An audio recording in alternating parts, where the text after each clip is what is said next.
biological structures. Structures that hint at a parasitic organism so virulent the Maya willingly torched their own food supplies to starve it out. The truth began to leak when a rogue historian discovered classified field notes from a 1920s expedition. These crumbling, yellowed pages detailed an exploration that went horribly wrong. According to the notes, the deeper the explorers ventured into the undisturbed ruins of El Mirador, the more they suffered from inexplicable auditory hallucinations and a creeping paranoia. They found glyphs completely absent from any known Mayan codex. Glyphs that depicted not gods of rain or sun, but an insidious, creeping entity rising from the subterranean cenotes.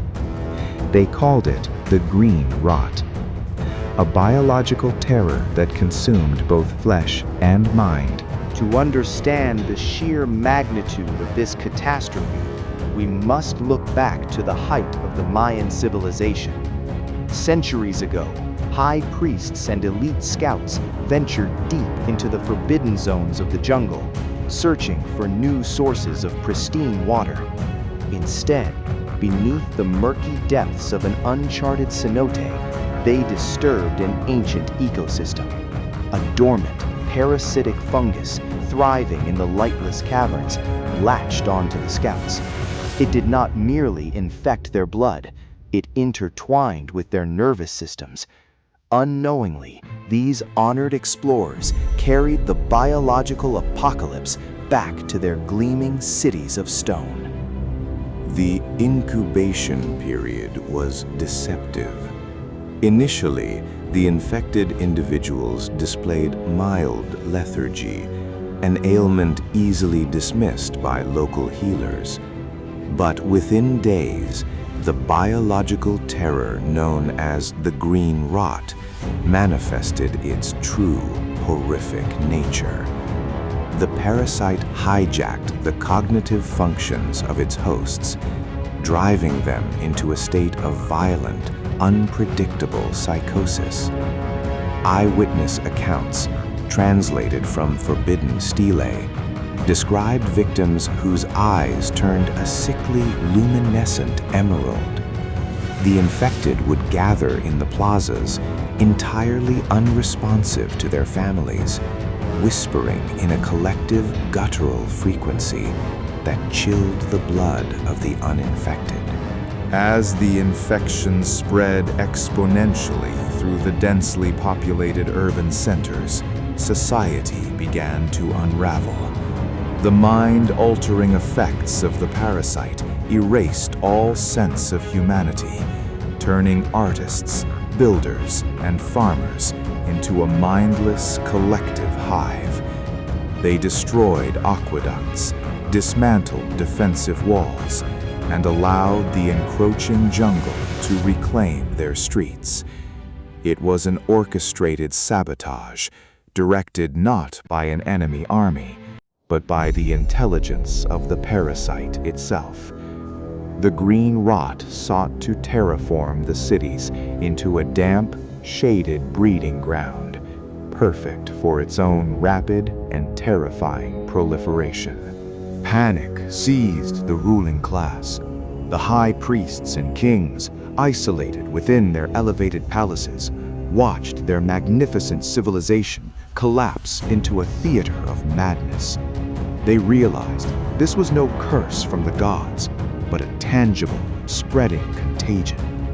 Frantic rituals were held, not for spiritual salvation, but as a desperate scientific endeavor to understand the pathogen.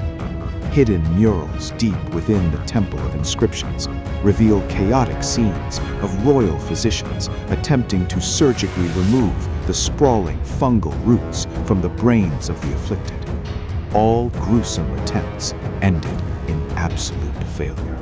When medical intervention proved utterly useless, the Maya leadership made a cold, calculated decision. Survival required absolute, unforgiving containment. they initiated a massive quarantine protocol, the scale of which history has never recognized.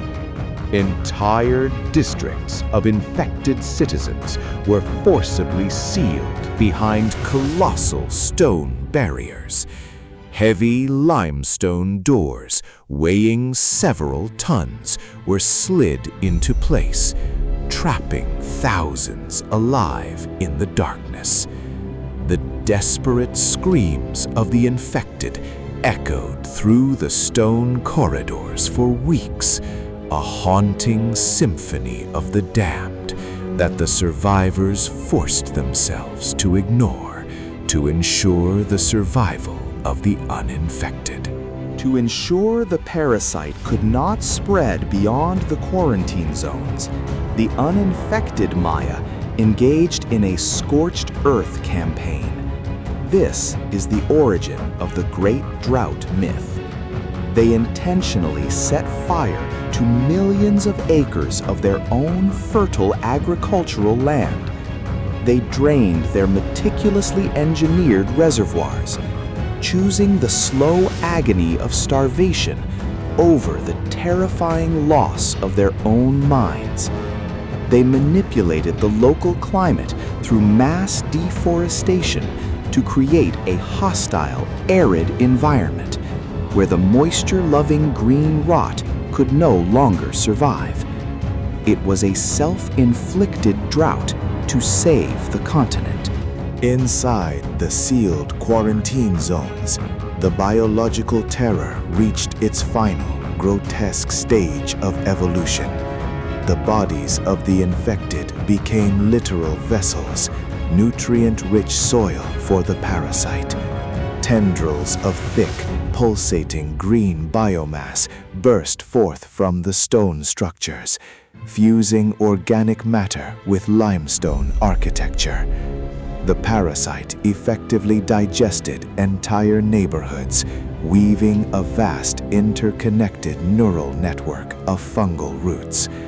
Modern ground-penetrating radar anomalies over these sites have often been dismissed as simple root systems, but classified military scans reveal a geometric structure too deliberate, too disturbingly organized to be natural. As the self-inflicted drought took hold and the uninfected population dwindled, a final, horrifying solution was implemented. The mass sacrifices recorded in mainstream history books were grossly misunderstood. They were not offerings to appease angry sky deities. They were systematic, mass cremations of anyone showing the slightest symptom of the green rot. The altars flowed not just with blood, but with the strange, luminescent sap of the parasite. The priests became executioners in a desperate biological war, throwing countless bodies into roaring subterranean fires to purge the resilient infection from the earth. Eventually, the breaking point arrived. The great stone cities, once the jewel of Mesoamerica, became inescapable tombs. The few remaining uninfected survivors realized that the war was lost. In a silent, unrecorded exodus, they simply walked away, abandoning their majestic temples and homes to the encroaching jungle. They left behind no written explanation, intentionally destroying their codices to ensure no future generation would ever return to seek out the quarantined cities. They hoped the harsh jungle environment and the passage of centuries would forever bury the biological nightmare they had unleashed. But secrets buried in the earth rarely stay hidden forever. Fast forward to the late 20th century, where multinational archaeological teams, funded by shadow organizations, began penetrating the deepest regions of the Payton jungle. Whenever anomalous biological samples were uncovered, unmarked black helicopters would swiftly arrive, confiscating artifacts and silencing researchers under the guise of national security. The public was fed the standard narrative of overpopulation and drought.